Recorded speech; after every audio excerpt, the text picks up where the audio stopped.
Good evening, everyone. I'm Donna Bush. I'm so happy you could be here with us on our CIG television channels as well as live on Radio Cayman. We begin today's press briefing with a prayer from Pastor Winston Rose. He who dwells in the secret place of the Most High shall abide under the shadow of the Almighty. Surely he shall deliver you from the snare of the fowler and from the perilous pestilence. Heavenly Father, we thank you for your favor and numerous blessings bestowed upon these islands. We thank you for your promise to hear us when we, your people, call upon you, and your promise to deliver us from the perilous pestilence. In response to your promises, we ask for your divine guidance and wisdom to be granted to all our government officials and to those persons responsible for the healthcare, wellness, and all other matters that are necessary for our well-being in these three islands. We petition you for this briefing today, that you will facilitate the clear communication of the information that is needed by all of us who live here. We pray for peace of mind for those who are anxious and fearful, and ask for your protection for all of us. Help each of us to play our part in doing what we're able to do to contribute to the suppression of the virus. We thank you for the success we have had to date. However, as we confront the latest challenges and as we contemplate entering this new phase in our national plan to open the country's borders, we pray for uncommon wisdom in our decision making. Father, help us that whatever is done will be both safe and gainful. We ask these mercies in the name of your Son and our Savior, Jesus Christ. Amen.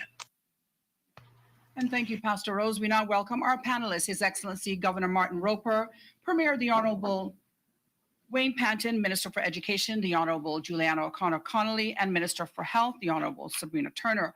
Also joining us in studio is the Chief Medical Officer, Dr. John Lee, some members of the media, senior civil servants, and the sign language interpreter. As well, some members of the media are joining us via Zoom. We go first to Dr. Lee.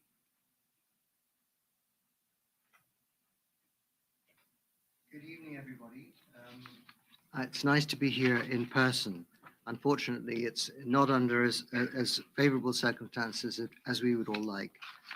I just wanted to give you a recap on the COVID outbreak that we previously reported last week that came to light Wednesday evening of last week. I've previously let you know about 3 community cases, and I'm pleased to say that the one person who is an inpatient as a result of that is doing well and is very stable. There are 2 others who are also stable and unchanged who are isolating at home. There is 1 additional case related to that now who became symptomatic in government approved quarantine facilities, and that is the additional positive COVID case. So we have a total of 4 related to that. A total of 35 direct contacts were isolated and 48 people have been isolated, including the households related to that community outbreak. 80 people in all have been tested for COVID-19 and a further additional 40 screened over the weekend. So quite a bit of screening related to that case. You'll now also be very concerned to hear, and that's why we're having this press conference today, about the case that has been discovered at Georgetown Primary School. In addition to 1 symptomatic child who presented to the flu clinic, there have also been 2 further children identified as positive who are asymptomatic. This brings, sorry, I beg your pardon. We're also contact tracing 1 more individual who is positive, but this contact tracing only began around an hour ago, and so I don't have any further details other than to say there may be a connection here with Georgetown Primary School, but more details will come at a later time. So in all of the 45 people in year 6 at Georgetown Primary School, we have resulted 28 of those, 3 of those in total were positive. Across the islands, therefore, we have seven different households which have people who are positive for COVID-19 disease, and these people are in different geographical locations, and the exposure is not known to be common, and therefore we would say that our status as far as the World Health Organization is concerned is at community transmission at the lowest level of level 1. It is very reassuring to know that the progress of this child is good, the child is doing well. It's also reassuring to realize that our vaccinations are working, in that this essentially was going on without a lot of us knowing about it.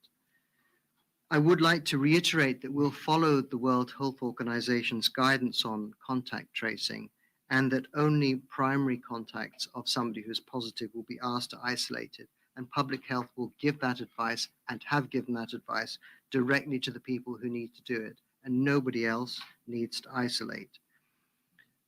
A direct contact would mean somebody living in the same household or somebody having immediate physical contact, such as a hug or a kiss. And then also, we all know to be at less than 2 meters for more than 15 minutes with somebody. A lot of people have been tested as a result of the virtually open invitation at Georgetown Primary School that public health were able to achieve today. And I'm very grateful to the team for again springing into action. And I understand that they have swabbed over 600 people, and those results will gradually come in over the night until we get a much fuller picture tomorrow. That's really the end of my report about about today's business. Apart from to describe a little story, I mean, I've been in the United Kingdom now for the last 6 weeks, as many of you will have known, attending to a family matter. 6 weeks in a country where we know the Delta variant is quite widespread. And of course, I know about infection prevention and control, but I had my hair cut. Nobody was wearing masks when I had my hair cut. I went to the butcher's. I went to the baker's, I went to the supermarkets, I went to the pub, I went out to dinner with my friends, went to restaurants. And in most of these occasions when we were sitting talking, we weren't wearing masks. Every time I went to visit my parents, I did a lateral flow test the day before to make sure that I was okay before I went to visit them. And when I came back, I went into quarantine and my PCR test was negative. So it is perfectly possible to lead a very good and full life in a country where there is COVID, provided that you're following the right rules to keep yourself safe. Thank you, Donna. Thank you very much, Dr. Lee. We now go to the Honorable Premier, Mr. Wayne Panton. Thank you very much, Donna, and thank you to everyone who has joined us this afternoon for this latest COVID update. Let me start by saying that this is obviously a very challenging time for the country, particularly for our people, our population who have not had to have these types of concerns for some time.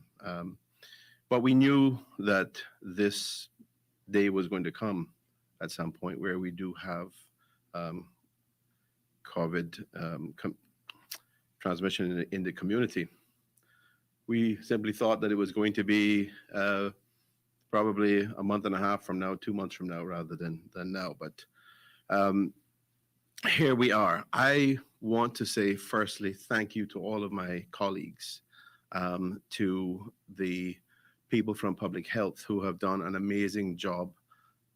We sort of reconvened late yesterday evening and went on into the wee hours of the morning. And they have worked very hard, done a fantastic job.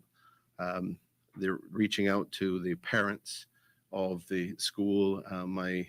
My colleague, Minister Juliana, as the education minister, has done a great job with her team in terms of dealing with the parents of Georgetown Primary School, the teachers, the staff there.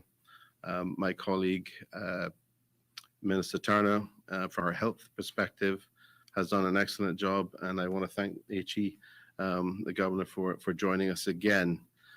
I don't want to leave out anyone else, so let me say the program board as well has been an excellent source of advice, as they have always been, not just for this government, but for the former government as well. The collective effort that we are all seeking to put forward here is to manage our borders, manage this situation now to ensure the safety of our people, and in particular to do our best to ensure the safety of our children. We have a very high vaccination rate, but we need it. We know we need it to get higher. And as Dr. Lee has noted, we are clearly showing the benefits of the high level of vaccinations that we have.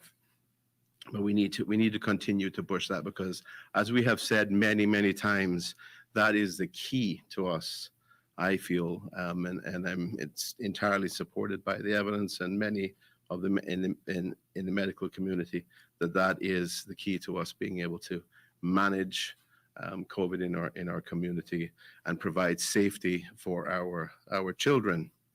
So as Dr. Lee noted, in terms of going by the WHO definition, we are in this low level of community transmission.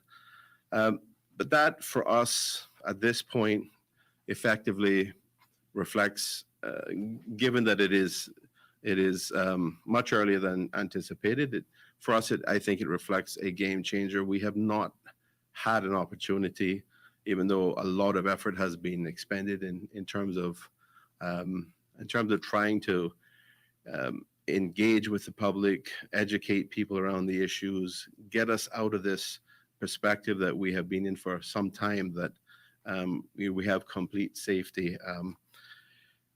In order to move forward and reflecting the reality that someday this was going to be back, we needed to, and we need to have the time to be able to educate the people of the country and ensure that they understand all of the risks, what they have to do, and to work in the community and deal with their families and children. So this for us at this point is really a game changer. So in terms of our plans, we are going to announce today that we're pausing phase 3 of our reopening plan for the rest of this year.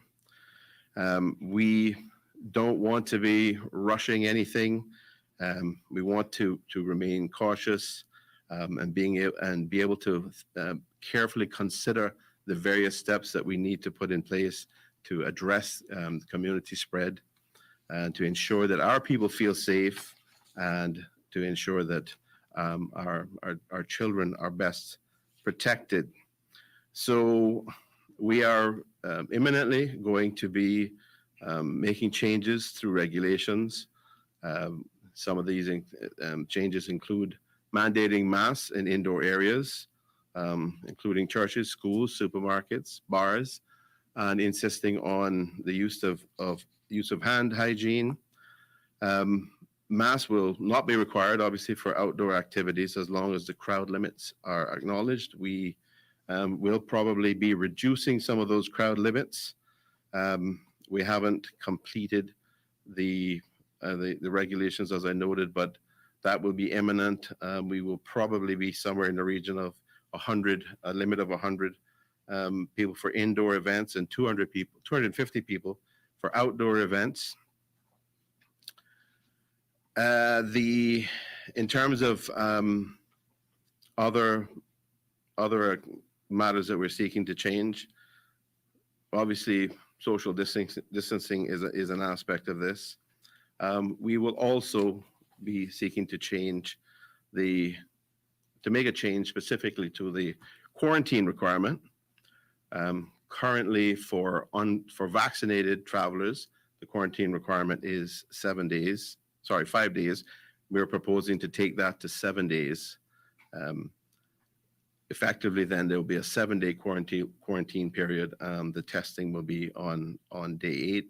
Of course, the 10 days for those who are vaccinated but unverified will remain, and 14 days for those who are unvaccinated will remain as well. Now, you might ask why the change in terms of the quarantine period.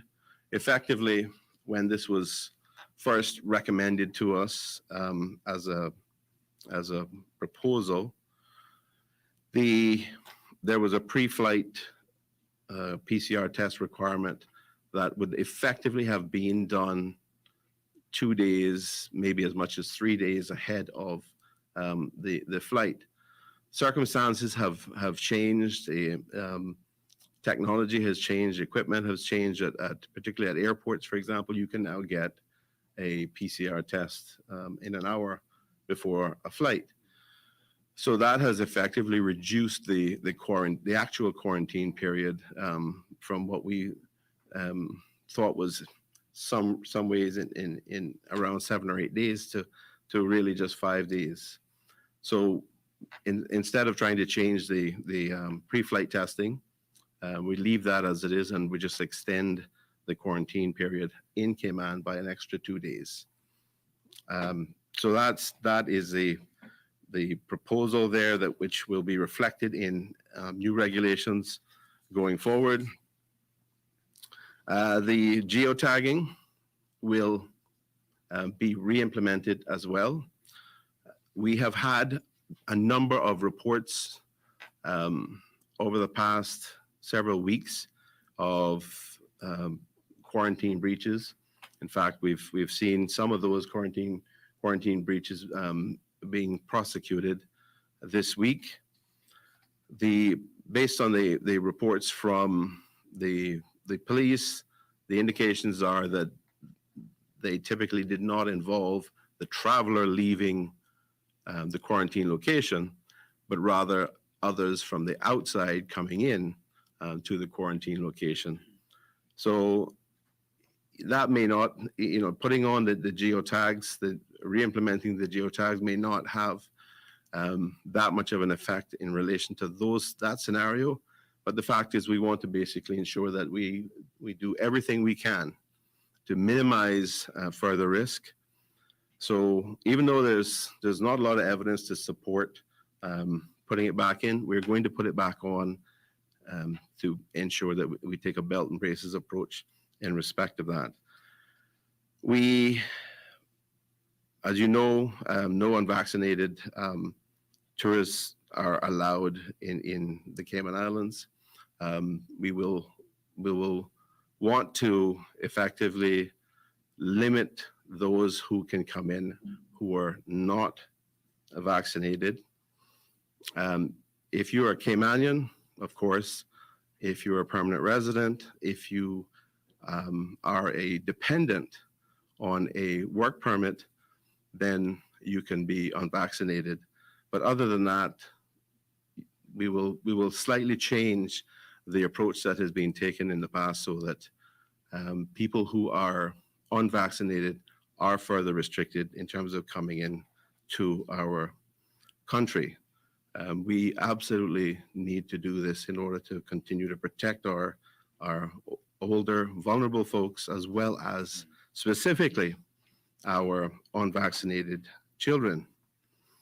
Of course, we urge those, on every occasion we do this, and I don't know how many different ways we can say it, how many different ways we can beg people to do it, but please, once again, go out and get vaccinated.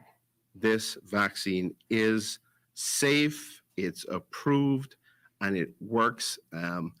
You've heard Dr. Lee's opinion in terms of the vaccine, the fact that we have a significant vaccine distribution in the country, being responsible probably for this current outbreak of community transmission going unnoticed for some little time. The vaccines work. That's what they are designed to do. They will protect our older people. They will protect you. We need to put a vaccinated wall of safety around our children, Our children cannot get vaccinated at this point.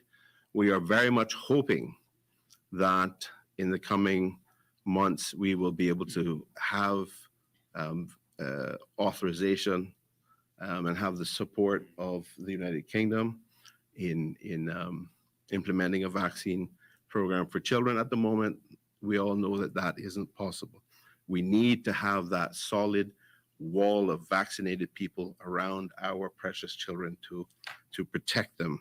So please go out, get vaccinated. We're also planning on putting in security measures to protect our sister islands.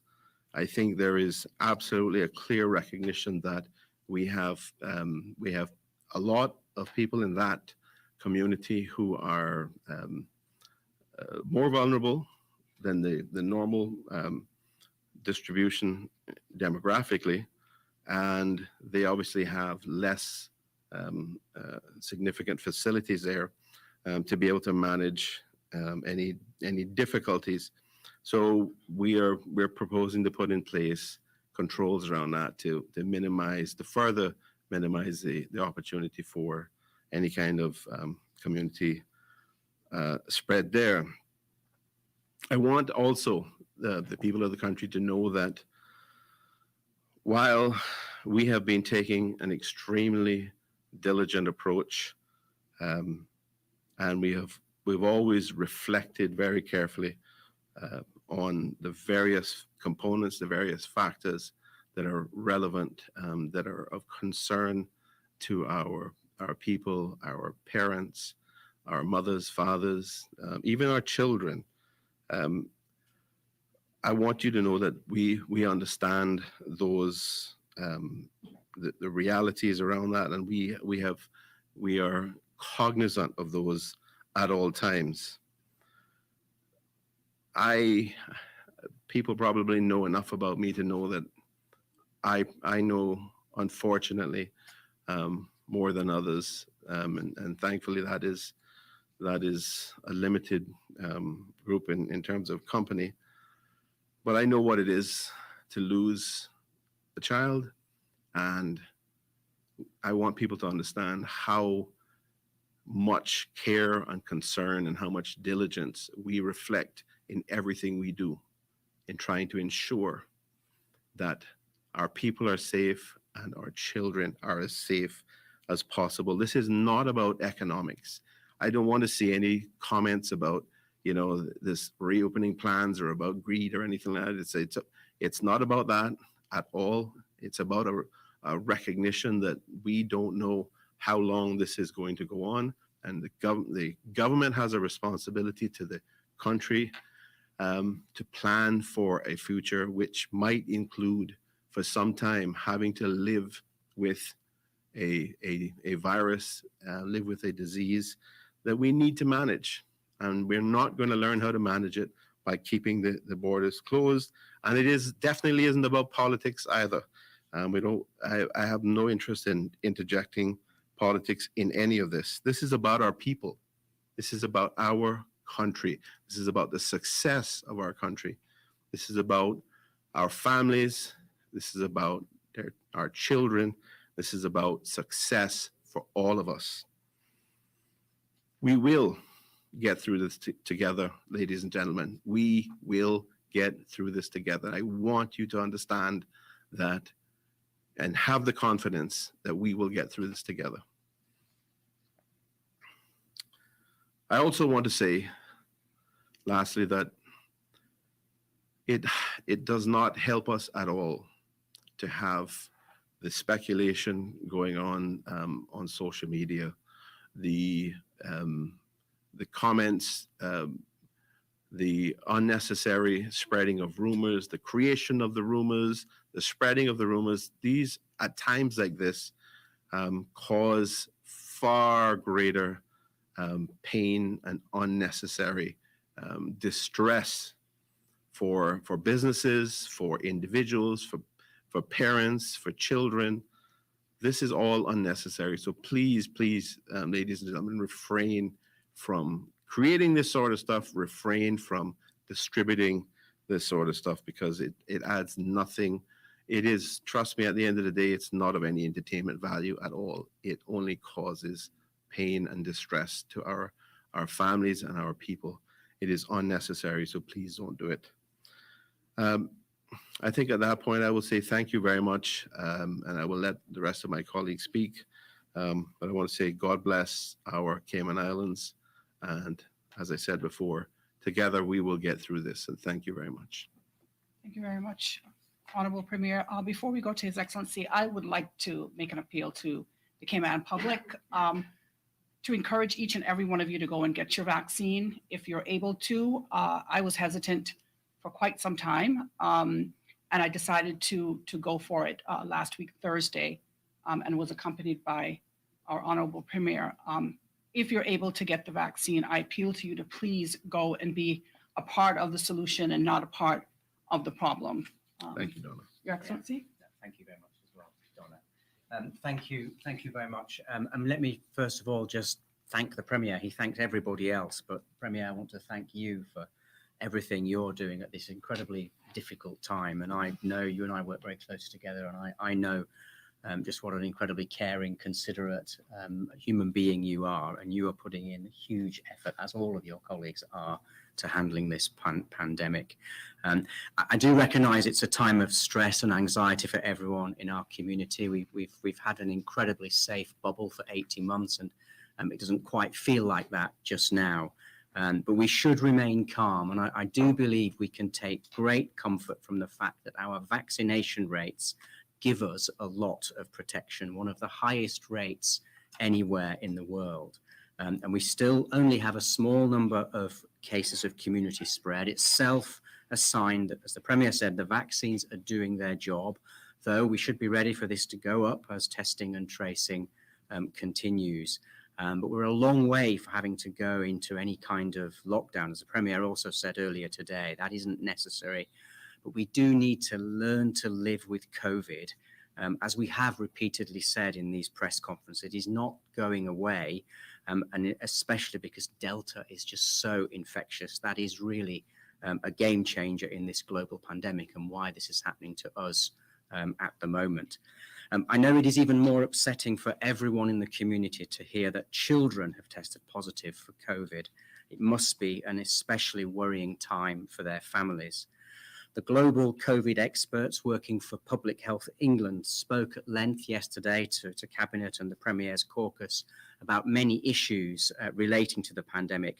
And they did reassure us, as Dr. Lee has also, that when children become affected, they generally get a much less severe disease than can affect adults. And I very much hope that the small number of children so far affected and anyone else recently affected recovers swiftly.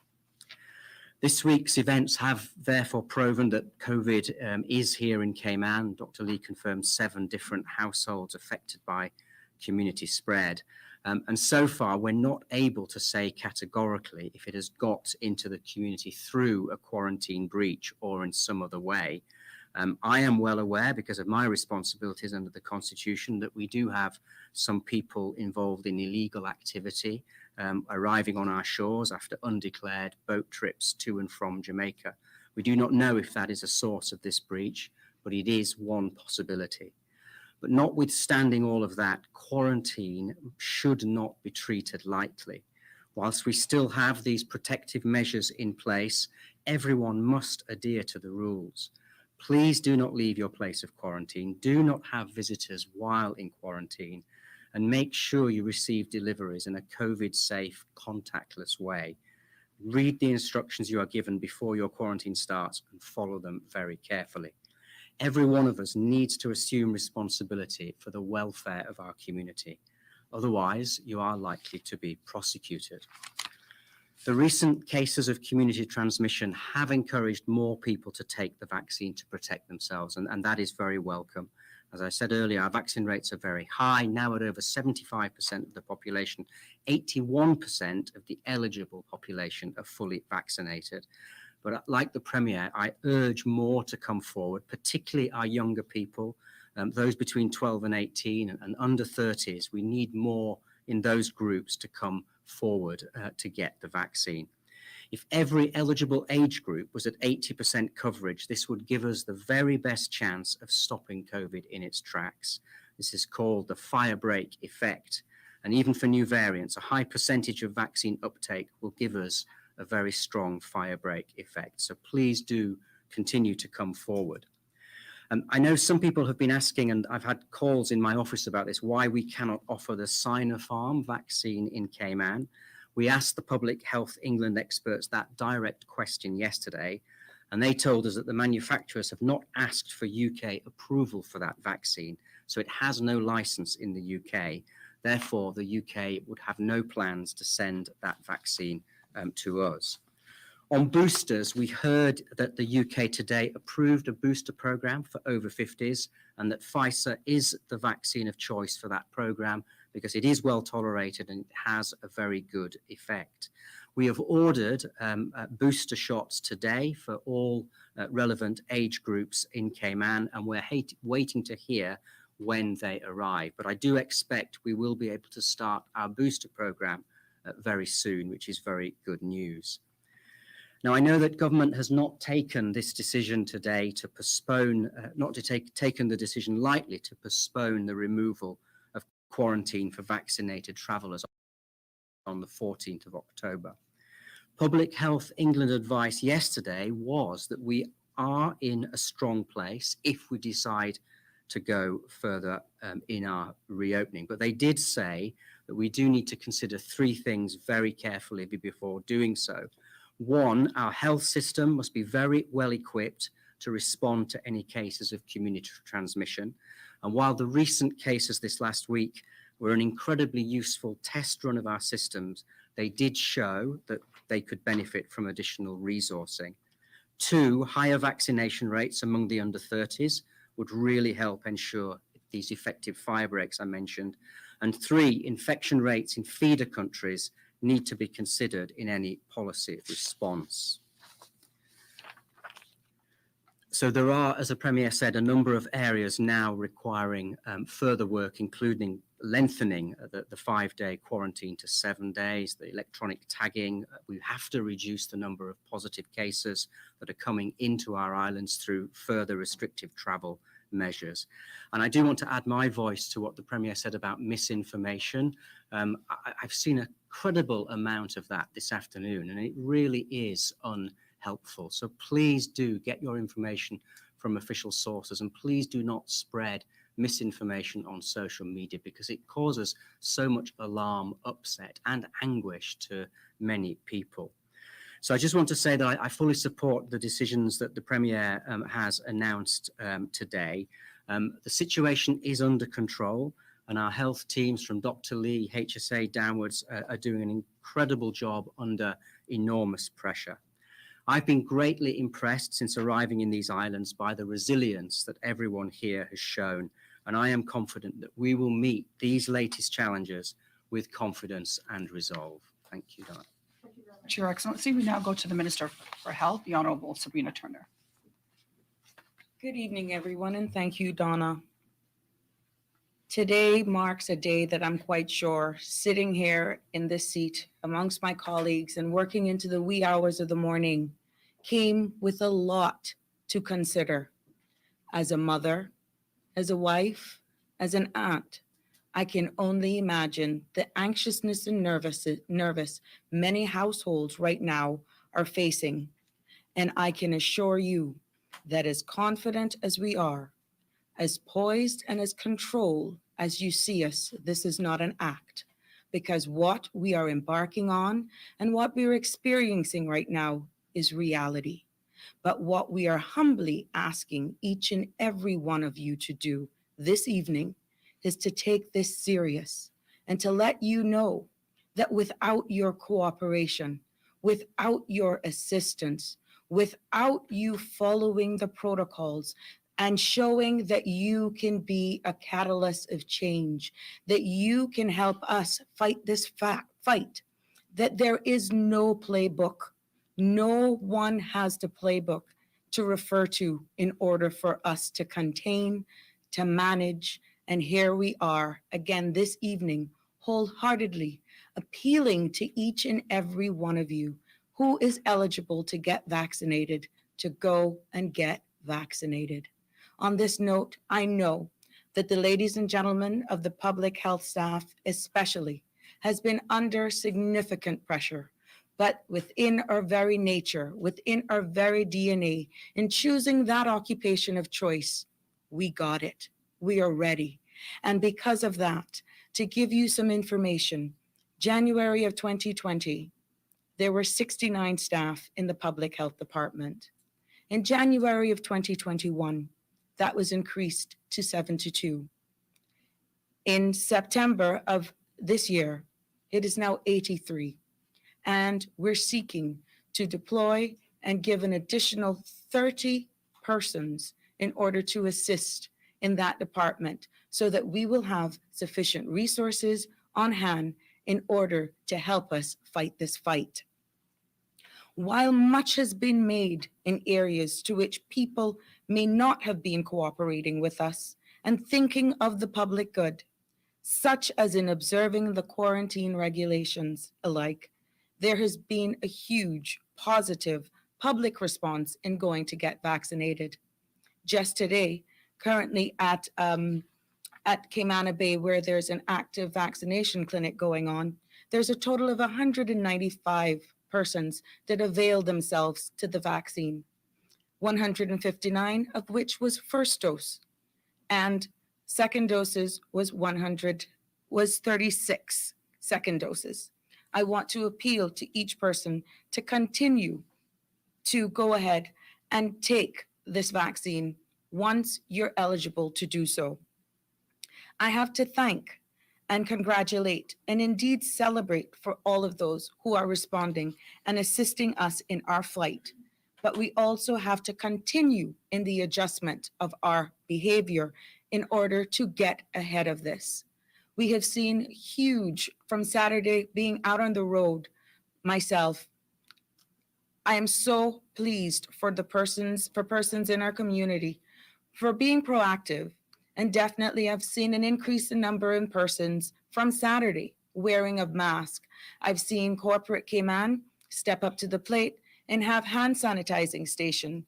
And I'm also going to ask all of our corporate persons to aid and making or considering even implementing contactless approach when it comes to debit card transactions, in aiding and helping us in this fight and definitely lowering and lessening the transmission points. Cayman, I'd like to remind you that the best way and the most effective way to prevent the spread of this disease is to exercise, again, facial covering, frequent hand washing techniques, cough and sneeze in a tissue, stay home as much as possible, and exercise practice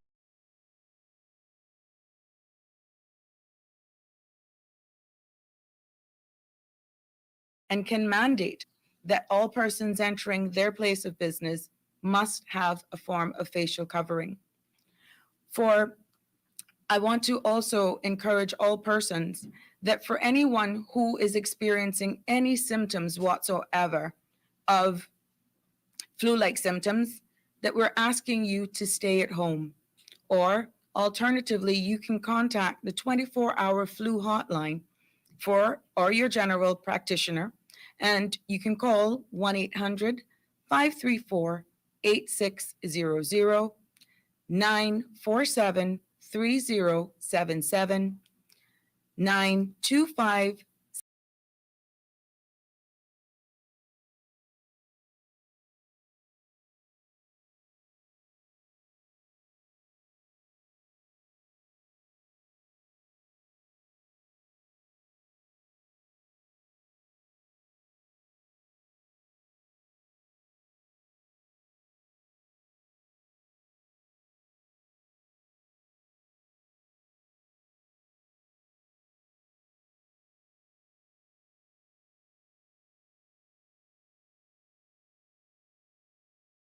Healthy mental health. This is something that I do not take lightly, as my position allows me to look at this 360.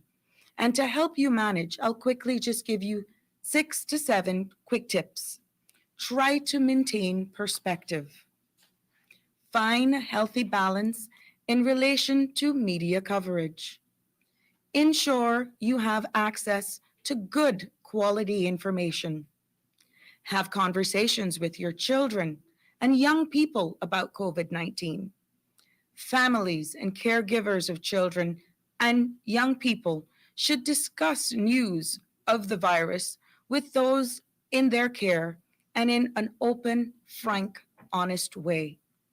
Try your best to relate facts without causing alarm and in a way that is appropriate for the children's age group and their temperament.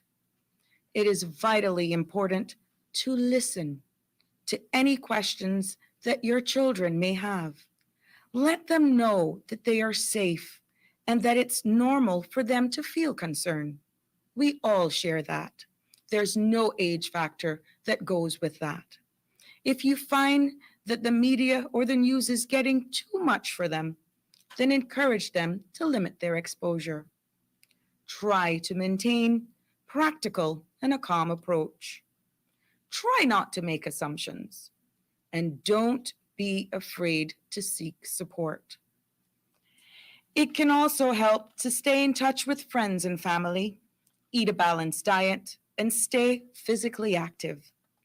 Try to sleep well and avoid the abuse of alcohol, tobacco, and illicit drugs.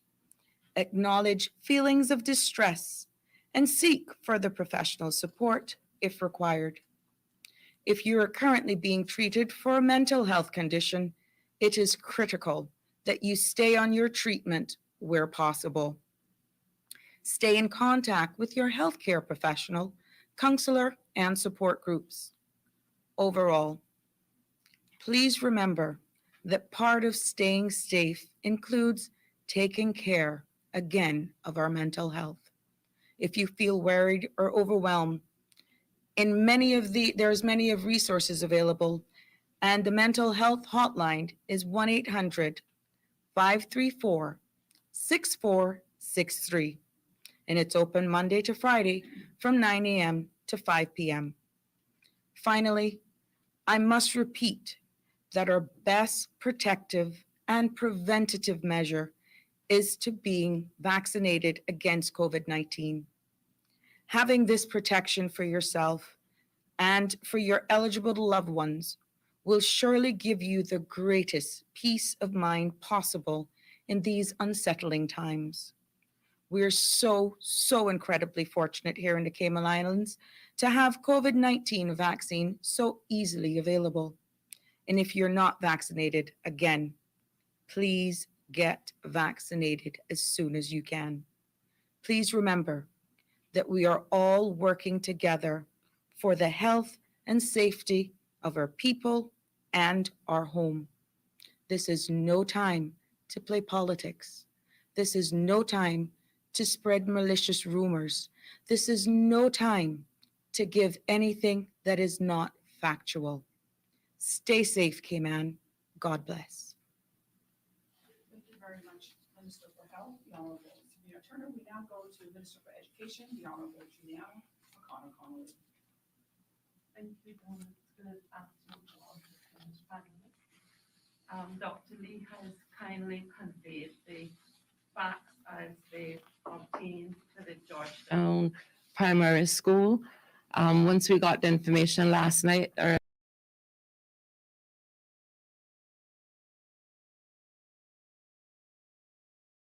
in place, and I certainly didn't hesitate to make the decision to close down the school because the safety of our children is always of paramount consideration.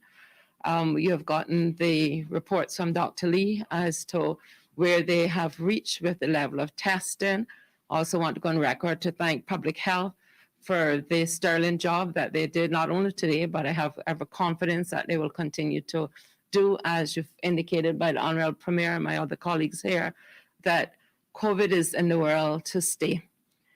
So tomorrow there'll be no school at Georgetown again because we're going to ensure that it's properly sanitized, that the testing continues. and that we can make our decisions from an informed position based on the science and indeed empirical evidence. So what then do I require of Cayman? I require that we continue to be resilient, as we have proven to have been over the various hundreds of years. We've seen that in natural disasters, we've seen that in economic downturns, we've seen that in pressures from the global financial forum, and now we have COVID. But this one thing I know, that the God who have delivered us before is more than able to deliver us again. And it has come to pass. We ought not panic, because knowledge empowers. We have an excellent team. And despite what the naysayers say, politics being what it is, I just ignore the politics, because I set my course, even as Christopher Columbus did. Sometimes we may not know the new worlds and the new frontiers and the new boundaries that we're going to discover. But when you set your goal and you have your plans in place, as we have done in the education ministry, last year when this happened, we had a recovery plan, remote learning. Today, we had to work some long hours last night and into the morning. But because our goal and our objective is to keep our children, my children, safe within the educational institution environment, we were able to release an updated version of guidelines, not just our public schools, because I do have responsibility for the private schools as well, to the private schools, and that should go on our website and our social media later on tonight for the benefit of the press who may wish to access it. And it's an evolving document because of the evolving fashion that COVID has. We just cannot etch it in stone. So do not get deterred when you hear that this one isn't ready, the next one isn't ready. What do I require of you is to be ready. How can you be ready? By getting your vaccination. My children in the school has not legally been approved to get their vaccinations. So what can you do? As adults from 12 and over, go and get your vaccinations. We heard the increase in public health staff, and we will continue to increase, even though recruiting is difficult, because every country is going through this. But guess what? Because of you listening to the science, because of you adhering to your good Caymanian common sense, we still have not reached where we want to reach with tertiary education, because it's a journey. But one thing I know, the mariners of yesterday, our forefathers and foremothers, they were able to sail the high seas and became the envy of the world. The late Russell Johnson, back in the 60s, when we had to diversify our economy, came up with innovative financial principles that, although we have less than 100,000 people, the great G7s of the world look at Cayman and see us as a threat because of our success. There is an opportunity, Cayman, to leave a very indelible mark on our history. If we show the world that we're small, but we're Talawa, you Jamaicans can interpret that when you go home tonight with your children. We can show them, not through smugness or arrogance, but we are determined to live with whatever comes our way. We come from the philosophy, you see, Cayman, that when we get lemons, we can use them in many, many different fashions. But as a good Caribbean person, you throw a little sugar in some water and make some good swanky or lemonade. Let us take this opportunity of COVID and teach our neighbors that as Caymanians, Caymanian kind is not a byword for tourism, but Caymanian kind is a way of life for every single person in this jurisdiction. So what can you do? You can also wear a mask. And I know we have a lot of machoism in the Caribbean, but wearing masks, if I could break it down and perhaps go back in my teacher mode, if you had two persons standing within that personal space, let's for the sake of this conversation, say 2 feet apart, and neither of those persons had on a mask. And because we're human beings, we sneeze from time to time.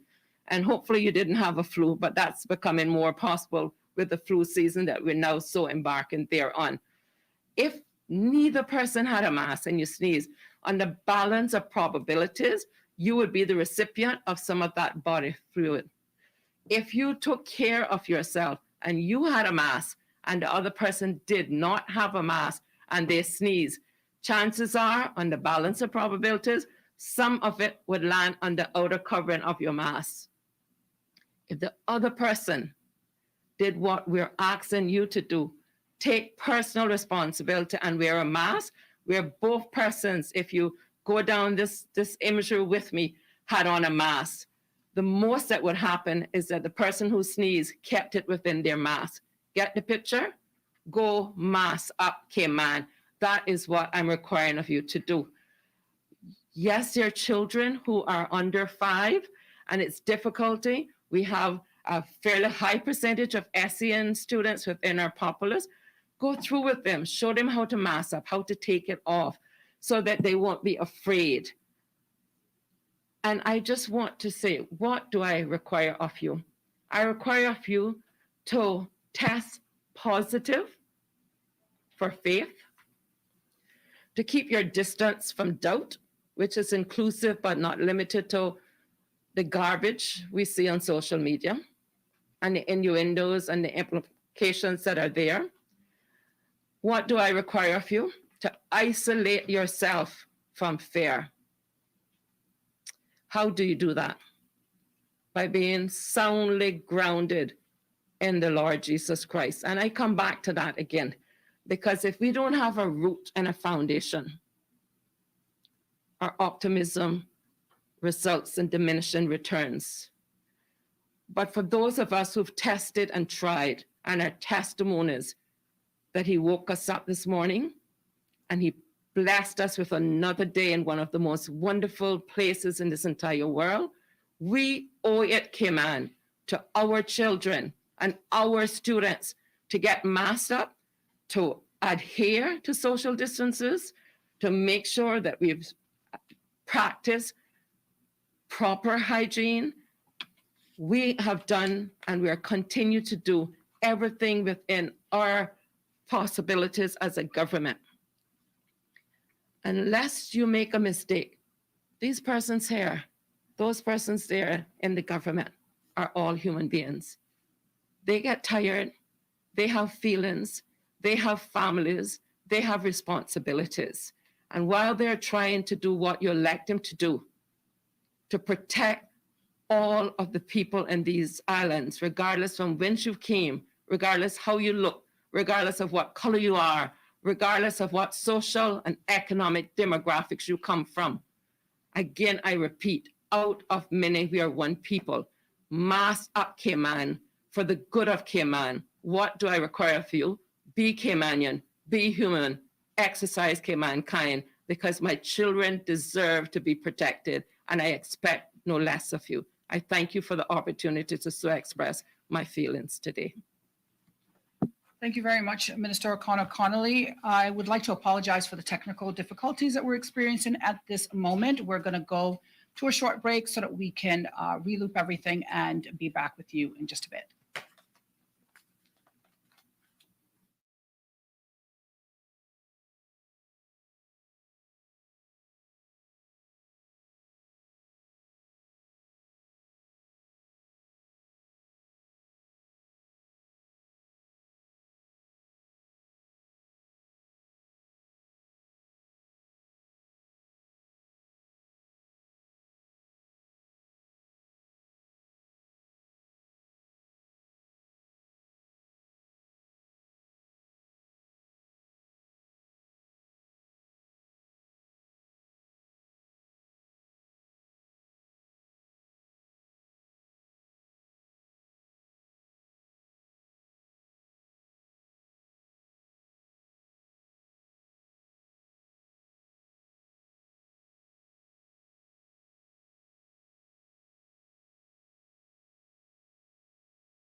I'm so fucking tired of this argument because yes, you can still get COVID if you are fully vaccinated, but do you know the statistics to that? Do you know the odds of getting COVID if you are fully vaccinated? Because I do. I'm not a medical expert, but I'm really fucking good at numbers. So let me show you. There are 330 million people in the United States, right? Divide that by the 41 million COVID cases that we've had, and that gives you a 1 in 8 chance of catching COVID in the United States. 1 in 8 people have gotten COVID in the United States.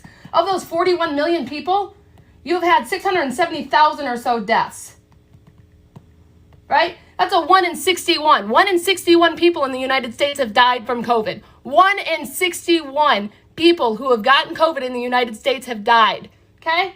Let's take this further. There are 173 million people who are fully vaccinated in the United States, right? Do you know how many breakthrough cases there have been? Since as of August 30th, there's been 12,908. That gives you a 1 in 13,402 chances of catching COVID if you are fully vaccinated. 1 in 13,402 versus 1 in 8. Let's take it a step further. There have been 2,437 deaths related to COVID, or people who are COVID positive and fully vaccinated, right? 480 of those aren't related to COVID, which means that they died from a car accident or something totally unrelated to COVID. So we're going to round that to 2,000. 173 million people in the United States are fully vaccinated. Divide that by the 2,000 that have died fully vaccinated from COVID. That gives you a 1 in 86,500 chances of getting COVID and dying if you are fully vaccinated. So unvaccinated, you have a 1 in 8 chance of catching COVID. You have a 1 in 61 chance of dying from COVID. And fully vaccinated, you have a 1 in 13,402 chances of catching COVID and a 1 in 86,500 chances of dying from COVID. How about we all just realize that billions of shots have been given worldwide, billions of people have been fully vaccinated, and we have a way to end this pandemic. We have a way for children to stop losing their fucking parents. Go get the fucking shot.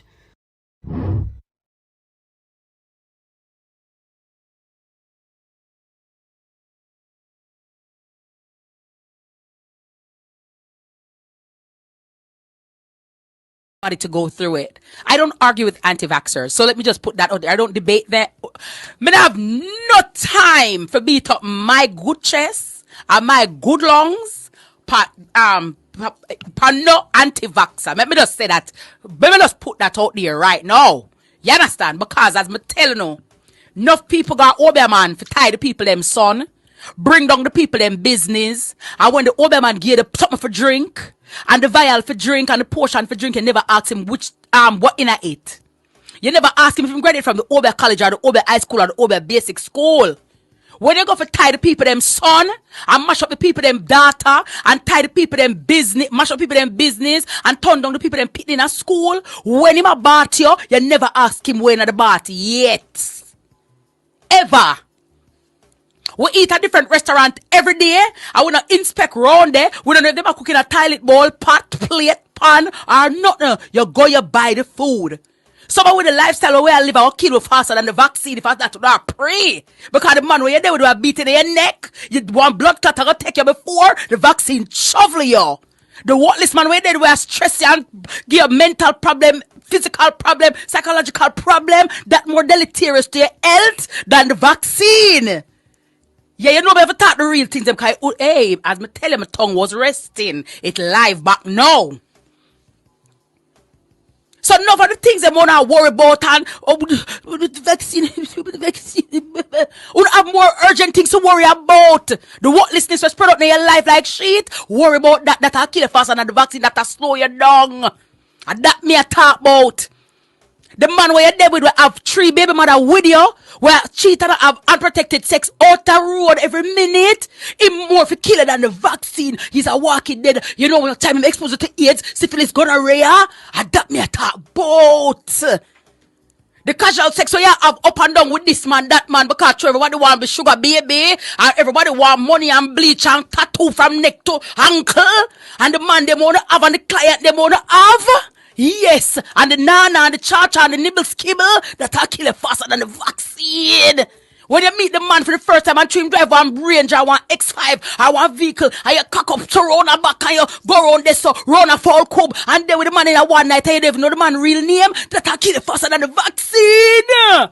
So there are certain things. When I see this hypocrisy and people telling me, oh, the vaccine, but I say, what? Hell, excuse me, point of information. But the lifestyle where you live is more deleterious.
All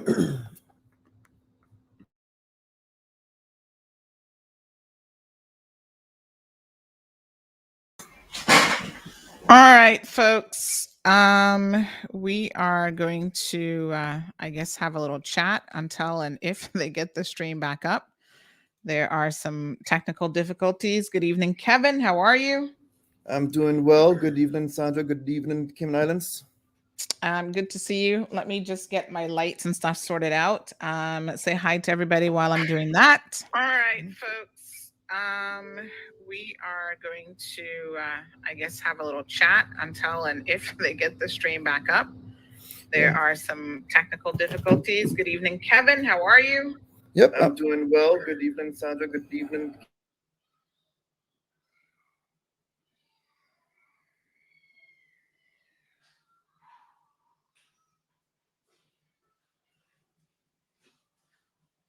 Yeah, Kevin, sorry, I was leaving it to you to chat with people until I came back. But I think I It looks can't like hear my you. screen froze as well. Oh, Doing something so weird. everybody's having tech issues tonight. It seems like it. It seems like it. But no, I'm here. Are you ready to rock and roll, or you want me to go ahead and start Yeah, talking in the let's meantime? we're ready to go. Okay, yeah, no, so yeah, a lot of real, what I feel, positive things coming out of the press conference. Personally, Sandra, I thought a lot of real good moves are being made by the PACT government to really safeguard the Cayman Islands. I am quite pleased with a lot of the announcements personally that came out. What about your thoughts on that as well? Yeah, I mean, listen, no super surprises here. I anticipated the government postponing the reopening in any event. Um, so that wasn't entirely a surprise. I think that personally, I believe that we have had community spread for some time. I don't think that this is anything new. I think what is happening is the emergence of the community spread is a very different situation. So Leroy said that he's having some issues with volume. I think most people can hear us, Leroy. So maybe just refresh your feed. Yeah, I had to So, refresh my feed initially too. There was a hiccup somewhere in there when you yeah. were handing it over. So yeah, it looks like So let's just recap what transpired today. So obviously, I am not finished with all of my notes for publication, but basically, we have 3 children at Georgetown Primary who have confirmed positive cases of COVID, and they've now tested out of 45 persons tested so far. At the beginning of the press conference, they had 28 persons that had results in. They're still waiting on the balance of those, but so far of those, they have 3 children, 2 asymptomatic and 1 symptomatic. So it seems like that 1 symptomatic child would have been patient 0, so to speak. So that was the first that child. would be called the index case. Yes, that's the number Yes. 1 case, and then they're going to be looking at all of the others now from that Yep. 1 case who presented at the flu clinic, which Mhm. is good. That's where it was detected as well too. That means the parent of that child did the right thing. Child sick, went to flu clinic and quickly identified so we could stop the spread. And that's what people need to do, especially in these times that we're in. People often have allergies and other things going on, and this is the time that you have to really take it and just assume, you know what, I want to get this checked just to make sure. I want to err on the Mhm. side of caution, because guess what, it just may be COVID, and that seems to be exactly Exactly. what happened in this Absolutely. situation. And interestingly enough, Kevin, I saw someone forwarded me a post off of someone's social media page recently where they mentioned that they had been sick for like 3 weeks and, oh, this was a really bad cold. And someone said, why aren't they going to the flu clinic? Why haven't they been tested for COVID? Like, you can't take for granted the fact that, it is or it isn't COVID when you've been sick, especially that long. So it's just kind of crazy that people are getting sick and they're not thinking that there's a possibility that it could be COVID. this community transmission, these cases would have been here. They just weren't quite exposing or manifesting themselves. Yeah, Um, and I still believe it's not extremely widespread, but it has the potential of going there very quickly. We know the Delta variant is a very, very contagious strain of COVID, unlike the one even previously. It was less contagious. It was still contagious, but a lot less contagious than the Delta variant. And the Delta variant is easily able to really pick up some speed. So we want to make sure that these cases are quickly identified. So it doesn't get to that point. And I believe, doing what they did to really address the situation, it was the right move. yes. So unfortunately, they had some technical difficulties. So the feed got lost. So again, Richard, no, the press conference, it might still be ongoing. We just can't access it, unfortunately, because they had some issues with their online feed. Yeah, I'm keeping an eye too on their Facebook page to see if they it's not there. It's not there. So but it looks like, just to highlight some of the other things that came out of that, Sandra, they're pausing phase 3 for the rest Reopening, of the year. And they're also going to be introducing a mask requirement for indoors. So if you go to the bar, if you go to a restaurant, when you're indoor at work, you're going to have to be wearing a mask or face cover, as well as when you're outside, it's not going to be required at this time. And then they're also looking at limiting crowds. They said potentially outdoors would be 250 is the largest gathering you could have. Indoors 100, but again, he did say that they're still discussing that. He did say, we're not 100% confirmed on those numbers, but that's at least the discussions that they're having. And then they moved into some changes to the quarantine, which I know, I believe they were getting a lot of negative feedback from a lot of folks saying, the quarantine period was a bit shorter than a lot of people had hoped for. And let's talk about that, Kevin, because I saw quite a bit of misinformation, and I mean, there's so much misinformation, folks. I mean, it's sad that people keep saying the same things over and over again, and I feel like people keep saying the same things over and over again because they figure if they say it enough, maybe they'll believe it and other people will believe it as well. But one of the things that people are saying is it should be more than 14 days. That's ridiculous because there's no scientific basis for it being more than 14 days. And I thought that we had this conversation at the very beginning of the lockdown as to why the government put 14 days in place. But, what scientific information do you have, Kevin, when it comes to a lockdown period?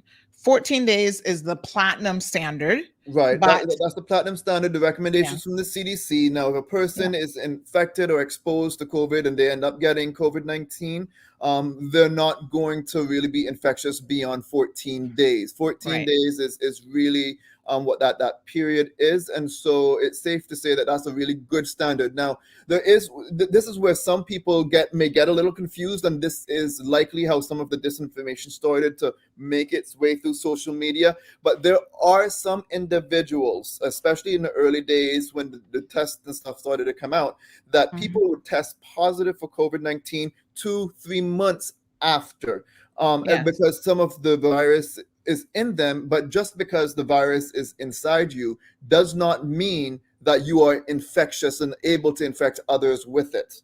So I think when you get these guidance from the CDC, and this is what I had talked to you about a little earlier, that when you go on the CDC website and you're reading some of the information, you sometimes get really confused, no matter what your educational status or level is, because it is a tough read because there's a lot of what we call nuances within it. And so that's one of the things that people got to understand is beyond 14 days, you're not going to really be infectious anymore. I do know that in Cayman, they have been extremely, I would say they have put safety way at the top, unlike a lot of other areas where they said, you know what, I'm going to do some reductions inside there just to get people out and keep things moving.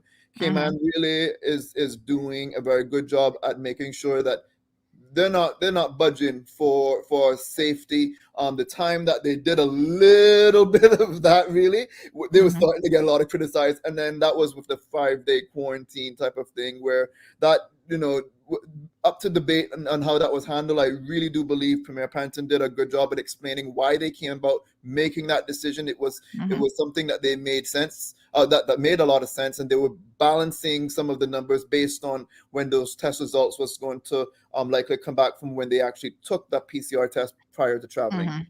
So Gloria says that the vaccine should be tested on politicians first. Well, I'm happy to tell you, Monica, that all the politicians, especially this particular government, have taken the vaccine. The ex-government actually led the charge, you know, and they took it. I was there when the former premier, what's his name? Help me out here. Premier Alden McLaughlin. Alden McLaughlin, right? Yeah. He took it. The Speaker of the House at the time took it. So a lot of them really led the charge with taking it. So I don't know that that's any longer a valid and one of the things excuse. is obviously the individual might not quite understand how even the approval process works, and I could just really quickly highlight, because it's a very, you know, comprehensive way that these things are done. But these things, before they are allowed to be given to the public like it's being given today, it had to go through a extensive period of double blind trial periods where people volunteered and signed pretty much their life away to be a part of this trial to test out the vaccine once it went to human trials. Prior to human trials, they did other studies within different animals, and so with the mRNA vaccine, which is the what COVID is, they had this technology out there for quite some time. It's a more advanced form of a vaccine. But then they were able to put some of the contents to make it effective against COVID and fighting COVID-19. And so far, it really is a very effective vaccine. Now, I mean, some people want to say, well, I don't know what 10 years down the road is going to do or be like, or 20 years down the road. We don't know what's going to happen with that. But can't you say the same thing? Can't you make that same argument for all of the vaccines that's been out for quite some time as well? I know in my lifetime, I think my generation, I'm 34 years old, and my generation, we missed out on the chickenpox vaccine. It was not in existence when I was growing up, but now there is a chickenpox vaccine for all of the younger kids that are coming out there, and you're not hearing of people getting chickenpox anymore. However, why aren't people up in arms about getting that vaccine when, you know, that's one of the things that obviously is working? So you can make, you know, the argument saying 10 years down the road, we don't know what's going to happen, but you don't know that about the chickenpox vaccine. You don't know what 30, 40, 50 years down the road is going to do for the measles vaccine. So, you know, these things are studied and based on, I mean, I am not the scientist behind this, but I work directly for the scientists. And what they tell me is anytime, and they know a lot about these vaccine productions and how it's carried out. So usually when you're doing a new or studying a new vaccine, within the first 6 months of any type of large scale study, you're going to likely start to find out all of the different reactions that would be associated with it. And so we are long beyond that time period. In fact, at the time they were studying the COVID vaccine, there was so much infections going on. You had the whole world that had an interest, and pretty much so much money being thrown into trying to figure out and pay people to be able to carry out studies. And there were literally there were hundreds of different studies going on. Most of them, they failed. They did not go through, and they were not able to continue on and become a vaccine that is now offered today, because whatever they were doing, whatever ingredients that they put inside the vaccine, it did not work. It was not effective. It caused issues. And so they had to stop it, and it just didn't go anywhere. The ones that obviously had success, those are the ones that eventually became approved in order to be given to to people like me who is fully vaccinated, and what 76% of the Cayman Islands population and about 5.5 billion people around the world are now vaccinated. I could tell you, if there was a lot of issues with the vaccine, there would be so many more people crying out, screaming, saying this thing is horrible. You don't hear a whole lot of that. The few thousand people that likely had an adverse reaction is statistically irrelevant when you divide 1,000 by 5.5 billion people, or I think that's around a number. It may be a little bit more than that, but a few thousand. When you divide the number of people that have some sort of reaction to the vaccine, because you're going to have some people that have a reaction. No one's saying that you will not have a reaction, but the primary reactions are going to be soreness in your arm. You're going to maybe pop a little bit of a low-grade fever or something. You're going to feel really exhausted and tired for maybe a day or two. So all vaccines have some sort of reaction. I'll tell you, my personal experience with the vaccine was I had less reaction to getting the vaccine than I usually do with the flu vaccine. When I had the flu vaccine, I would say my whole entire arm was not usable for almost a day or two. It was very, very sore. With the COVID vaccine, at least my experience, and everyone has a little different experience, I understand that. It was really just at the injection point, and the day after, I just was very tired, and that was that. And the second dose was the time that I had more of a reaction than the first dose. So I mean, people need to make sure that they are using great judgment, using good judgment, and doing the best thing for not just themselves, but also the community.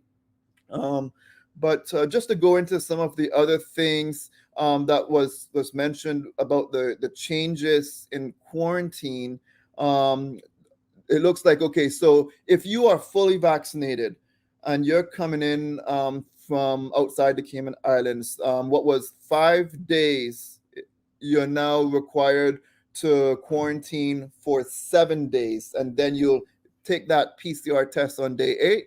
And if your test come back that you are negative, you are free from quarantine. If you are an unverified vaccinated individual, so you might have gotten a vaccine, but you, for some whatever reason it is, or you're not able to provide some sort of proof to travel Cayman, you will be required to quarantine for 10 days.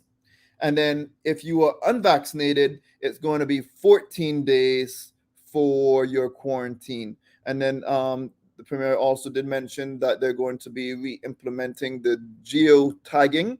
And he also did mention that no unvaccinated visitors are allowed to come to the Cayman Islands. So if you're unvaccinated and you're a Caymanian, a resident, or a or you're a dependent to a resident or a Caymanian, then you could then enter the Cayman Islands. But if you are just a regular tourist coming on in for a nice, great, wonderful time for what we offer in the beautiful Cayman Islands, you're not going to be able to come if you're unvaccinated at this time.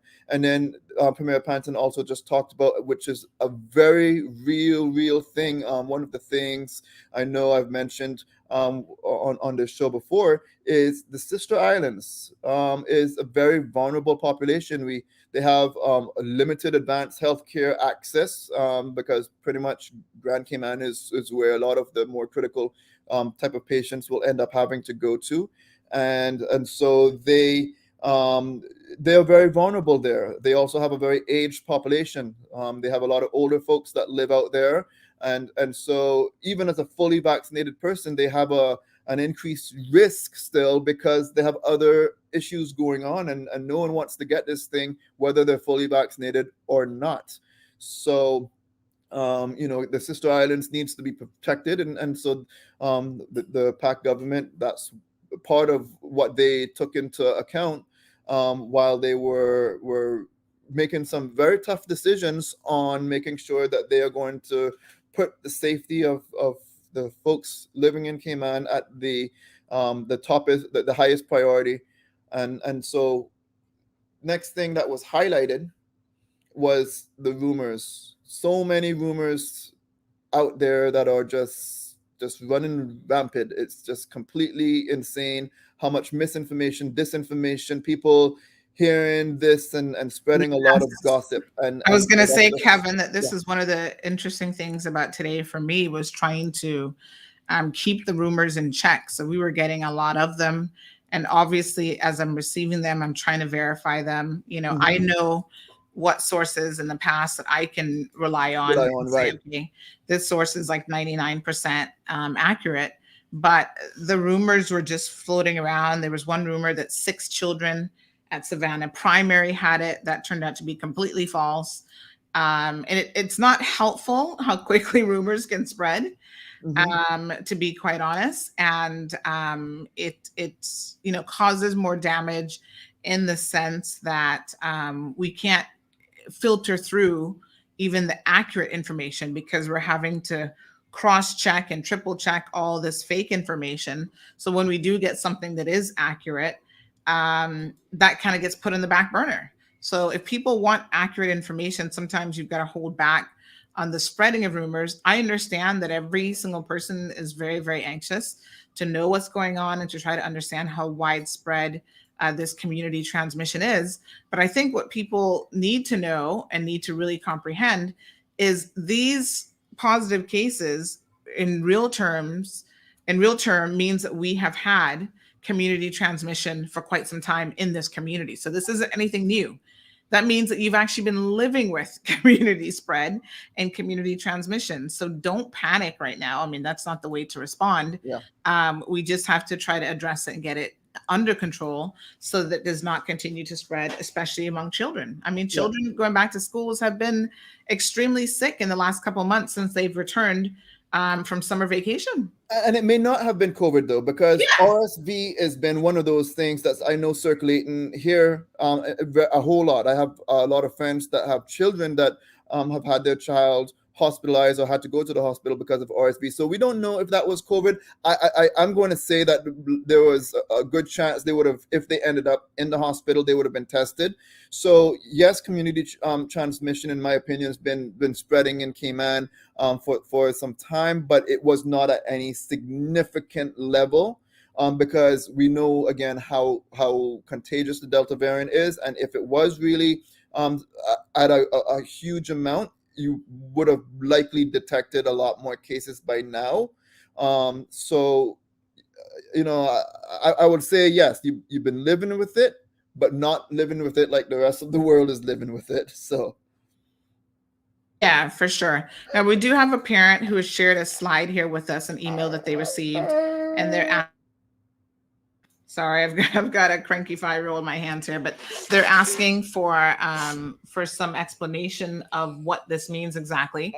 I wonder, Kevin, if you might be willing to take a jab at trying to dissect what this email is. So let me read it real quick. It says, please find your lab results attached from the blah, blah, blah. Attention, a negative test does not give you authorization to exit quarantine process. Please remain in quarantine as per the medical officer of health. Failure to comply may result in a criminal prosecution to any party involved. So yeah, so this is a notice that's saying that, you know, the person still needs to remain in quarantine because if they are what you consider a close contact to an investigation, they are supposed to be in quarantine for approximately 14 days.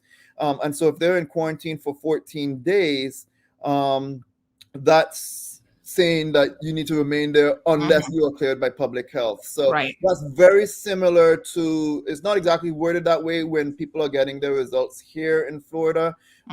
They would just say, because, you know, the language they use here is a lot softer language, but it does tell you that, you know, you might want to pretty much, in summary, take a test at 14 days just to be sure that you're not one of those people that might turn positive on day 13 or 14.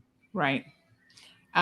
So again, just to be clear, if you're receiving this email, folks, you've got a test result, but you still have to remain quarantined. I wonder if they're providing these families, since they had to go into a quarantine scenario in very short notice, I'm hoping that Travel Cayman is providing them with necessary support in case they need it. they certainly would not have made any plans to be in Yeah. quarantine. See, that's one of my big fears, Sandra. One of the things I really would have liked to have had an answer to earlier on is one of the questions that I had, and one of the things that I highlighted before when I said start creating your personal plan. Remember, you can't depend the government on every single thing to do everything for you. So everyone needs to take personal responsibility. I know this is no fault to anyone's own. I mean, I know you didn't ask for it, but at the same time, the government cannot be expected to do everything for you, and so it's just the part of the risk of living life. So people need to really, really create and think about their plan, just like you would prepare for an approaching hurricane. You are now preparing for a public health emergency, a public health situation where you're going to have a lot of sicknesses coming on in eventually, whether it's, at the end of the year, at some point in time, you will be faced with COVID, just like you mentioned, Sandra. Everyone's going to be exposed to it at some point in time. So start creating your plan as if, guess what? If you get exposed, you know what steps you can take. So you could have a plan A, have a plan B, and try to figure out exactly how you're going to really handle the situation. Every individual, every household needs to do that. Every business also needs to do that as well. Again, people need to figure out, okay, if I am not able to go to my office and work because I'm in quarantine, let me have this conversation with my boss so I could figure out, can I work remotely? Because I still need to earn my paycheck. So let me talk to my boss. And the same thing, your boss is going to be like, well, okay, let's work this out because I want the work to be carried out. How can this happen? And so everyone needs to really start thinking about these things, so they know that this is going to be the way this is going to be like this for quite some time. It's not going to change overnight, and there's nothing that's just going to come in and just completely fix it immediately. So people need to really think about how they're going to live with COVID-19, not stress too much about it, not be up in, not being like doomsday is here and everything is falling apart. The world's not falling apart. Just like Dr. Lee stated, he was out, he went to restaurants, he went to pubs, he went other places out and about, and he was able to live his life. However, you got to keep in mind, how can I live my life in a safe way? And if I was to live my life and contract this illness, okay, how am I going to handle it? Yes. Oh, very, very interesting, Kevin. Thank you so much. Folks, I think that's probably what we've got for you this evening. I mean, obviously, continue to tune in. We'll see if there was anything. We didn't really get to hear all of the speakers, obviously. So, we'll see if we kind of miss anything significant that we can go back to. But at this point, I think I just want to encourage people to definitely continue to stay tuned. Just try to be mindful of the rumor mill. As we hear something that we can confirm or we're relatively sure that it's somewhat accurate information, we will definitely post it. We're trying our best to verify as much of the information that's coming through to us as possible. In fact, Catholic School has actually released a statement, which we're going to be putting up shortly here on the website, in relation to that rumor that was circulating about them, so that maybe it adds some clarity. You'll have to wait until you see it. But people are continually saying, why, even in this current situation, why is the government encouraging people to get vaccinated? What would you say to that, Kevin? Because we need more. I personally will not be extremely happy with the Cayman status until about 90% of the population is fully vaccinated. That's my personal goal for the Cayman Islands. I believe that will achieve that herd immunity. And why I say about 90%, which is probably higher than some of the numbers that you probably hear in other parts of the world, that's because Cayman really never had a significant COVID problem like the rest of the world, where they Yes. had a lot of people that established natural immunity because a lot of people were sick. And so there was a lot of people that's out there that's not vaccinated that still had immunity due to the fact they already contracted the virus. The issue with that is the length of time that you have that immunity is a lot less than getting vaccinated. There's no exact number because some people might get it again 3 months after getting COVID. Some people, it might take up to a year after getting having and going through COVID. There's no exact science, no exact number, but and based on some of the initial data that is still not all peer reviewed, and so it's not 100% confirmed. But this is the data that's coming in, at least to my health department, is that those people that have a more serious illness, they're really, really sick with their infection, their natural immunity tends to be a little longer than someone that had a very mild illness where they had very, very few symptoms. That's we've had individuals get COVID up to 3 times already in my county, and sometimes it was 2 times it was not bad. The next time it was really bad. Other times it was kind of a mixture. So again, what we don't see as much of is if you had it really bad, you develop your natural immunity, and then we're not seeing as many of those cases coming in. But again, that's all very, very early data. It's not data that is, enough evidence is really supporting a lot of that. And what we do know is we don't want to play the guessing game on natural immunity, because that's going to take a long time to figure out the facts with that. But we do have data on the vaccine.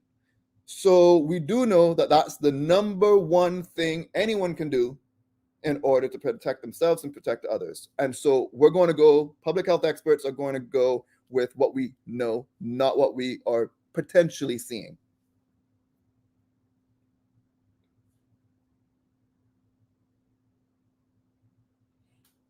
So one of the next things, Sandra, I know you're probably on mommy duty as well, Yes. too. But one of the next things that was interesting that I know is probably going to be highlighted by a lot of those who are not for the vaccine.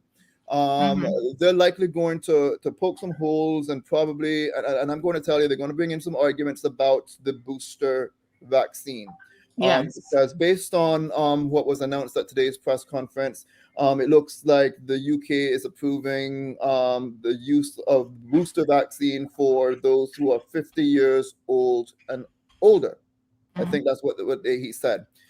And so I know here in the United States, that's still up for debate. Remember, the US have different regulatory authorities than in the UK. The UK has their own policy advisors and makers. The US has the FDA and ACIP.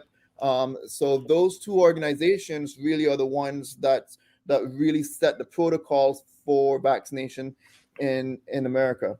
And so right now, the booster vaccine is really only for those who are more severely immunocompromised. It's not necessarily at this time, it's really up for debate on anyone that's not severely immunocompromised. So right now, it might take some time before the booster vaccines will be approved for mass use here in the USA. At first, I know President Biden had kind of made an announcement, or his administration made an announcement, that it would likely be available by fall. However, there's been some controversy with that whole entire thing, and that's been walked back a little bit based on there's not enough data.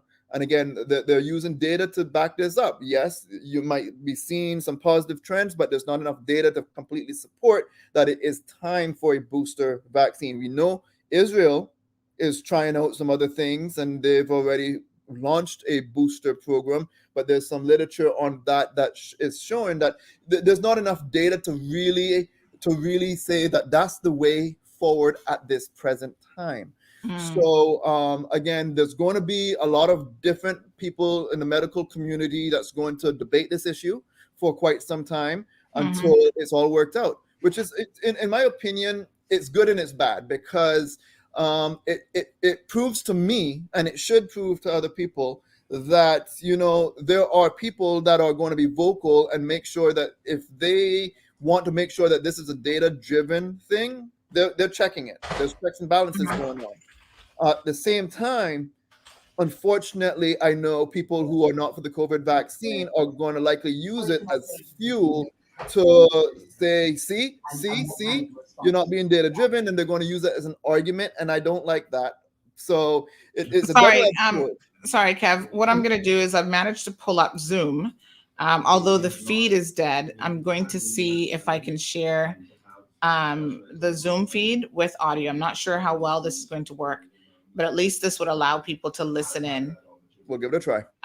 So let me try this and see.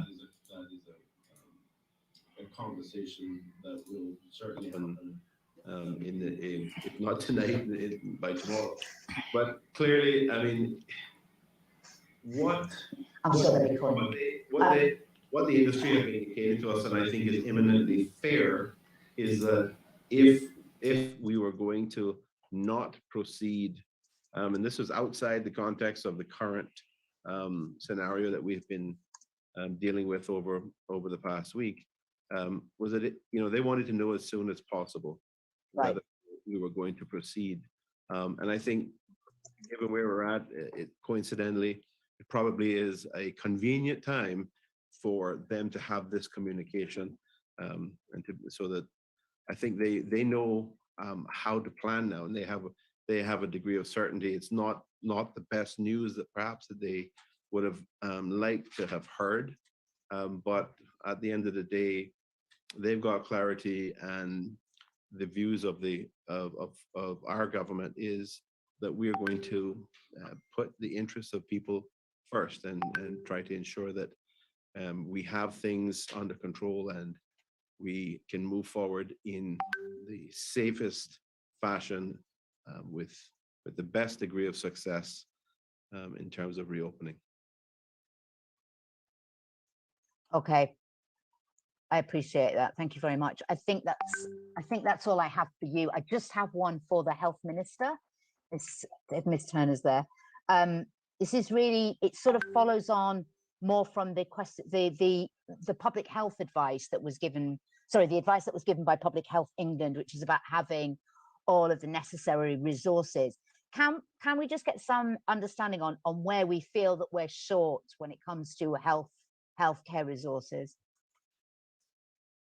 Well, it's just making sure that with this current community spread, in all honesty, we were making sure that, and we assured the community that the medical team, HSA, and memorandum of understanding with other healthcare professionals here on island, that that we are all prepared for it. Now, where public health is concerned, we realized that we had to bolster up the resources where manpower. Right. Just making sure we have enough hands on deck. Bearing in mind, as Dr. Lee alluded to, the same public health officers that are out there that are swabbing and testing and contact tracing are the same ones that run that clinic. And we realized in the middle of, for the beginning of this pandemic in 2020, they were up to 69 staff. And over the course of the time today, they have 83 staff, and they're actively seeking 30 more temporary staff from other departments within the healthcare facility. And I know for sure that other government departments, Travel Cayman has been assisting them as well in the past week and a half, 2 weeks. And there is a global demand for persons in the healthcare industry. So we're definitely on the ball with that and making sure that we can give them as much resources as we can. But from what we were told yesterday in that briefing of the entire cabinet caucus, we are an enviable jurisdiction with the high vaccination uptake, how we have handled, this pandemic thus far. We are doing very well. Now, of course, we didn't want this to happen, but it was inevitable as we eased into the reopening or trying to open our borders. So here we are. Unfortunately, we wouldn't have wanted it to happen, but it happened at a time that we can definitely test our resources and get it under control. And we're doing everything that we can in order to give them the resources that they need. Okay, lovely. Thank you. I appreciate that. That's all I've got. Thanks, Donna. Okay, thank you very much, Wendy. I have one other question from the public before we go to April from Radio Cayman. Will testing be open to anyone who may want to check their COVID status? This may be a question for health officials. Will testing be open to anyone who may want to check their COVID status? Can someone from Health Services Authority respond to this question?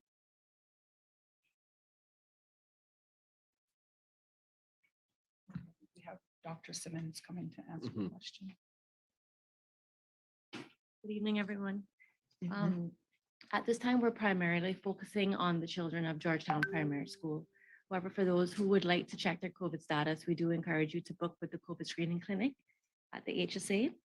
And hopefully my CEO won't kill me for this as well. You can also go to the Doctors Hospital drive-through as well, their Cayman Bay outlet as well. Health City also offers that services. Okay, Thank you. thank you very much for that answer. We're now going to go to April Cummings from Radio Cayman, who is joining us via Zoom. April? Hi, Donna. I don't want to sound frivolous, but this question I've had a couple people ask about, it's related to the Miss Cayman event and people who may have bought tickets for this event. They're just concerned about how all that's going to work. I'm not sure who that question is for. I'm assuming perhaps the tourism minister. He's still there? Yes, he is. Hold on. Hi, April. I apologize. I didn't get the full question. Can you repeat it again for me, please? Certainly. I've had a couple of people ask who've purchased tickets to attend the Miss Cayman event. Now that it's going to be virtual, they're trying to figure out what's going to happen with regard to their tickets as they purchase them ahead of time. Well, I assume, I haven't spoken to the committee chairman, but I assume that they would have to be refunded. And the government has given commitment to assist with any expenses. And if this is one of them, then we will do so. But as it is a government brand, we have to ensure that the safety is first and making sure that people are not cheated of their opportunity. But they will be able to see them online all the same. All right, thank you very much for that. This too is a type of ticket question, although of a different nature. I had a couple of people who had purchased, they're Caymanians, but they purchased airline tickets on other airlines, and they're concerned with these changes that now they may lose their money. So for example, someone who was going to visit their child in school in the States, that sort of thing. I, even after all this, am still unclear on exactly where we are with all that. Is there someone who can address that concern for them and maybe just summarize where are we actually right now? I know the numbers of the phases, but where are we in practical purposes, for practical purposes? Well, April, I'll be happy to give another update at another press conference, but up until yesterday, the country was, or up till today with our announcement, the situation with the airlines was pretty straightforward. The intention was that we wanted to open on the 14th. They didn't want to start any flights until around October, when it's closer to when the projected quarantine would be removed.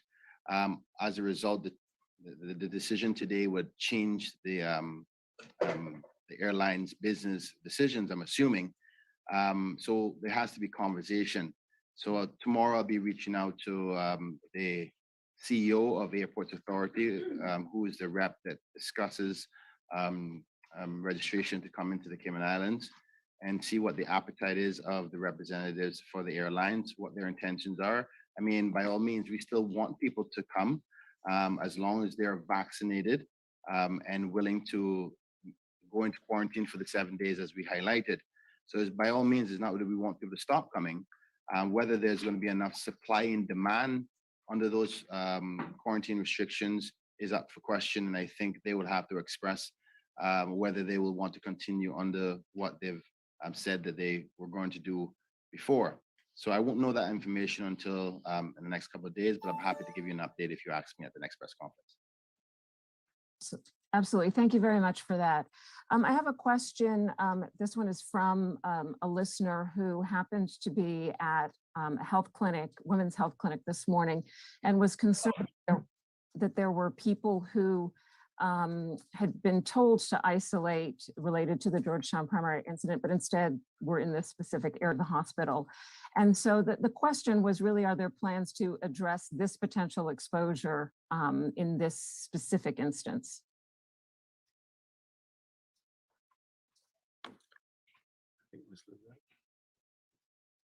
April, I believe the CEO of the HSA is coming to address your question. Okay, thank you very much. Sorry, I wasn't quite sure who directly to address that one to. And this is from someone who happened to be in the area at the time who sent this in. Good evening, April. It's Lizette Yearwood here. I would need to get the specifics of that incident. However, again, we just are encouraging people when they're told to isolate, to stay at home until they're contacted by public health. I know there's been a lot of anxiety. There are individuals who just want to get tested. And as Dr. Lee explained earlier, we need to concentrate on the primary contacts right now. All of the resources need to be geared in that area. If you're contacted and asked to come forward to get tested, then you do so. But if there are multiple people who are running to the clinic to get tested just because they think that they should be tested, they're concerned, and I completely understand the anxiety, but you have to trust the public health professionals. If you're contacted and you're told that you need to be PCR tested, we will make sure that you're a priority. Individuals, I understand, may have come to the hospital to get tested in advance, but we will make sure that you're tested in the order of priority. If you have had a direct contact with the positive, you will be a priority. And if not, then you'll be contacted once those results come back. So I've been talking to multiple people today because we've had questions of all sorts of scenarios. But again, if you go back to the basics, the primary contact is somebody who has been within 6 feet of an individual for 15 minutes or more. If that individual has not been, does not meet that criteria, you are not a primary contact. And therefore you wait to be contacted, because then once we get the results of those individuals, if there is somebody who is a positive in that circle, we will then extend that circle to contacts of those individuals. So you have to trust the process. And I do encourage you just to be a little bit patient. I know you're concerned, but we will respond to any questions or concerns on the flu hotline. And I do need to apologize today. The flu hotline has been quite busy. There have been many calls that we have not been able to pick up, but we will be going through and responding to all those persons who have left messages. We are in the process of staffing the flu hotline up for tonight and tomorrow because we understand that persons do have concerns. So if you have concerns, call the flu hotline, talk to a healthcare professional, go through that scenario, because every one of the scenarios are different. But again, if you go back to the basics with the criteria for the primary contact, I think it will allay a number of fears, and it will probably reduce the number of people that are running to get tested. Okay. Thank you very much. That helps a great deal. Don, I think those are all my questions that I can find at the moment. Okay, thank you very much, April. We're going to wrap up with Sandra from CMR via Zoom.